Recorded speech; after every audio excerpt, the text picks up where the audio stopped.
mu karere k'ibiyaga bigari bya Afrika turahera mu Burundi aho abakozi ba leta bahuriye mu masendika batumva neza indinganizo nshya ya leta yo guha udushimwa abakozi. Iyo ndinganizo itandukanye n'iyari isanzwe mbere y'umwaka wa 2016.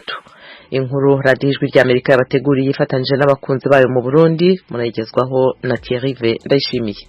Mu mwiherero wabereye mu ndwi heze ku mugwa mukuru wa politike Igitega hagati y'umushikiranganje ajerwa abakozi n'akazi n'abaserukira amasendika y'abakozi niho hamenyeshwa iyo ndinganizo shasha. Iyo nayo niyizihindura ukuntu abakozi ba leta nabo mu mashira hamwe leta ifisemo imitahe bahora bashimirwa ku mwaka imbere y'umwaka w'2016.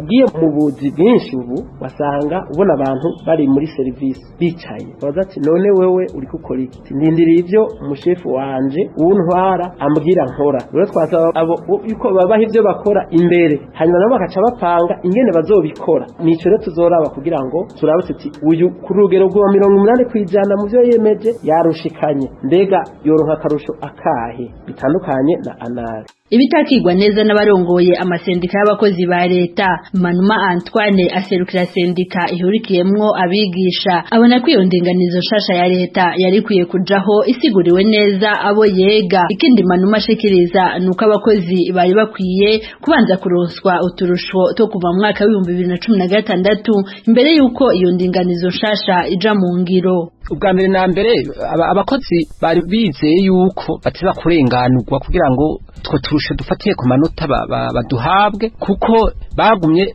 bahabwa amanota ariko utwo turushe twarahagaze. Rero biza gutera novuga nti confusion mu bakozi kuko ivyo bita performance ivyo uzanana n'itegeko rishasha. Leta y'u Burundi kandi ifise politike yifuza gushira mu ngiro ku bakozi bayo niyo gukuraho ubusumbasumbane bw'imishahara ku bafise impapuro z'umutindo zingana. N'ivyo umushikiranganje Tade Ndikumana yabishikirije mu kiganiro yahaye abakunzi b'Ijwi ry'Amerika hari ku munsi wa kane haraye hasozerewe umwiherero ubushikiranganje arongoye bwari bwatunganije kuri abo baserukira abakozi ba leta.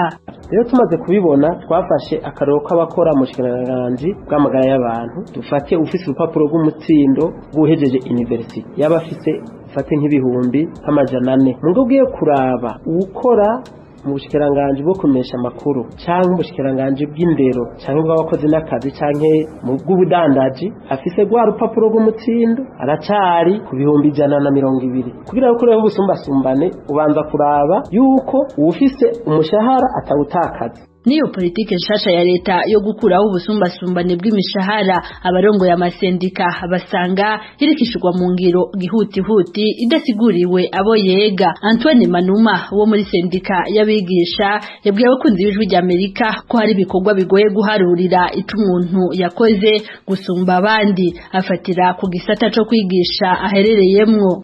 Hano uvuga nka mu gisata c'indero bizosha bigenda gute mu gisata c'indero umwimbu uja kuboneka waratevye. Uyu mugambi wo gukuraho ubusumbasumbane bw'imishahara bateza kubanza gusigurwa gose abantu bakawutahura. Tukifuza ko leta rero igihe tuzoshikiriza amakenga yacu yo yatahura ari bisubirwamwo bigasubirwamwo. Uburyo bwo gushira mu ngiro iyo politike yo gukura ubusumbasumbane bw'imishahara buri mu bwo leta izokoresha mu mwaka uza. Umushikiranganje ajerwa abakozi n'akazi amenyesha ko ubwo buryo ubugera ku miliyaridi z'amarundi 125 buri mwaka. Iyo politike izoshirwa mu ngiro mu kiringo c'imyaka 10 nkuko byashikirijwe n'umukuru w'igihugu Evariste Ndayishimiye hari mu ijambo yashikirije abarundi kwigerekerezo rya mbere ukwezi kw'indwi uno mwaka wa 2022 hahimbazwa imyaka 60 Uburundi bumaze buhabuje intahe yo kwikukira. Murabaritswe rero Kombo Taxi ntizabacike. Reka noneho tujye muri Tanzania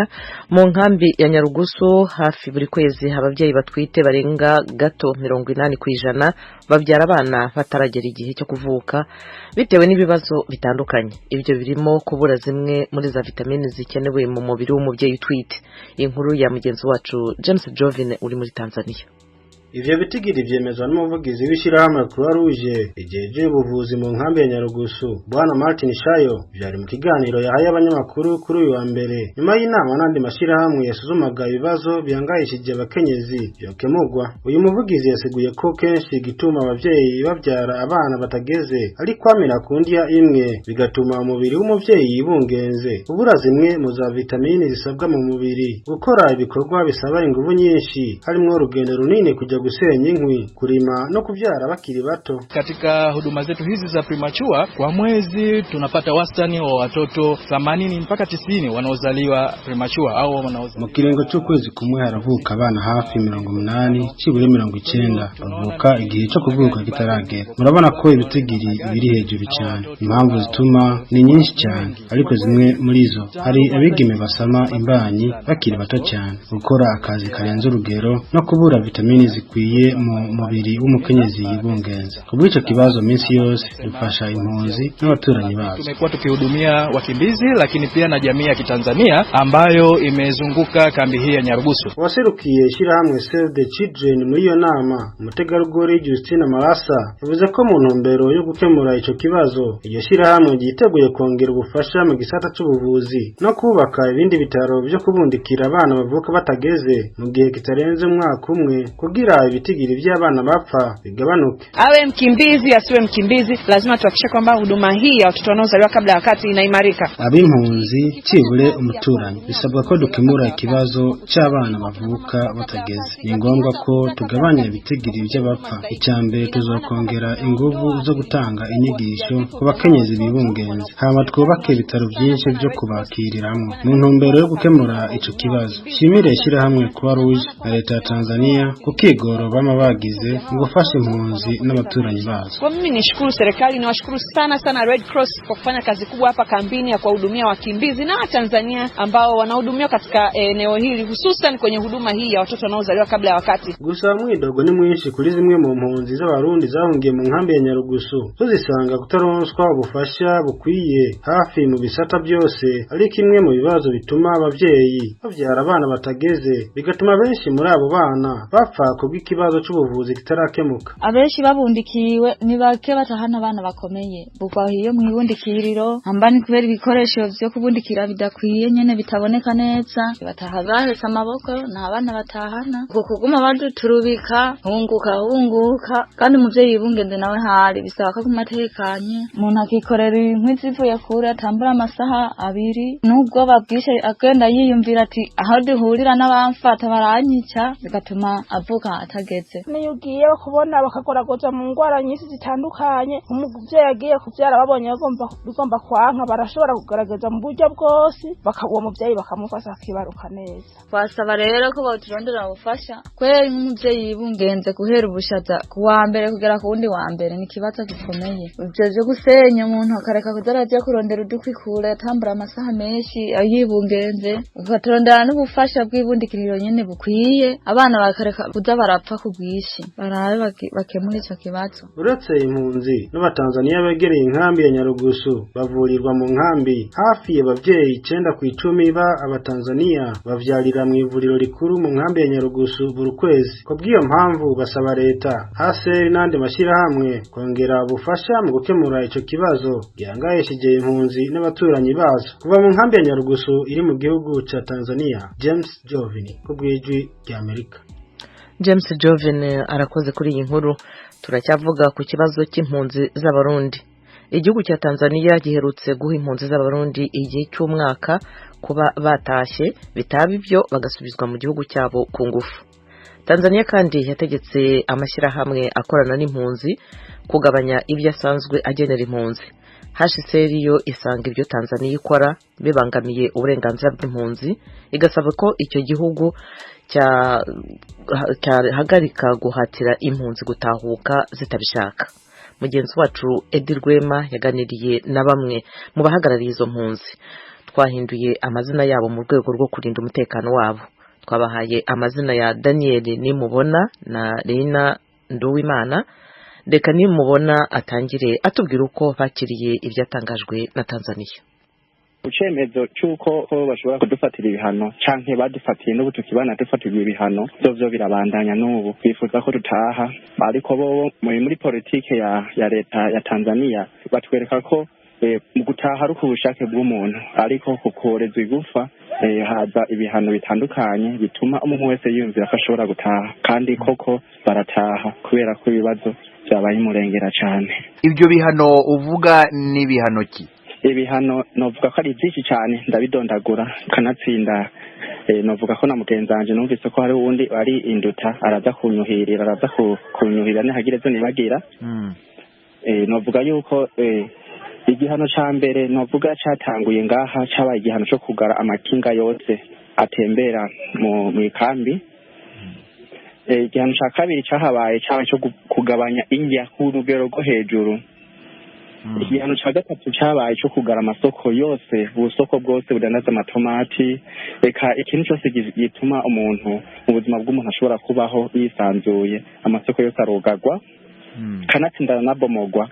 Igihano ca gatatu cahabaye igihano cyo kubomora inzu zigeretse ku zindi. Ushobora gusanga nk'umuntu afise umuryango w'abantu barenga 5-6 harimo n'abana bakuze badashobora kuba boryama hamwe n'abana babo bakuze. Izo nzu zagiye ziragerekwa ko kuko dusanzwe tuba mu nzu ntoyi tuzarabomowe kugira ngo umuntu abandanye aba muri kakazu gatoyi hamwe n'umwana ashobora kubona ubwambure bw'umuvyeyi. Zere n'ibihano byagiye birabandanya amahongera hajya ko n'ibindi bihano novuga ko byabaye by'agahomera bunwa. Ibihano byo kugara inkino kuko akeshi iyo abantu bafite ibibazo hariho ico bita kasengi umuntu akagira umunezero mu kwinezereza mu by'inkino imipira y'amaguru cyose byarugawe burundu. Okay, hanyuma novuga ikindi gihano cahabaye kutemagura ibitoke byaratemaguwe kandi yisaha suvuga ngo n'ubu birabandanya akadugije umutwe kabagatemye. Novuga yuko ivyo bihano byose biza bituraba twebwe nyene. Leina, wumvishije ibyo mugenzi wawe avuga asa nkaho agaragaza ko nubwo leta ya Tanzania ivuga ko itahungura cyangwa se itakohereza abarundi mu gihugu baturutsemo ku ngufu, irimo kugerageza gushiraho amananiza kugira ngo impunzi ubwazo zisange zitagishoboye kuba muri iyo nkambi zifata icyemezo cyo gutaha. Wowe uravuga iki kuri ibyo byemezo bya leta ya Tanzania? Niba hari n'icyo wunganira mugenzi wawe ugire icyo ubivugaho. Ngerageje kumwunganira ku bintu yaba yagaragaje gusigura ngeze cyane twebwe nk'impunzi ngaha muri Tanzania turabikorerwa. Hari n'ikindi kintu yibagiye ni ukuntu kuza gushomba abantu mu ijoro mashobora kwa muryamye n'umusinga ntawe wawe mukaba mutuje mu gicugu cy'ijoro wumva abantu baza badodora wewe umuntu asohoka bakubita ku ipingu hari imodoka y'amafine wabahise hari uwo bagira bagakurikirana akagarukanwa yavunaguriwe amagufa yononekaye ugasanga umuntu ni kimuga. Hari nabo usanga baburizwe irengero nyene ugaheruka uwo munsi nyene umugabo akubwiye ati jewe ndagiye barantwaye kandi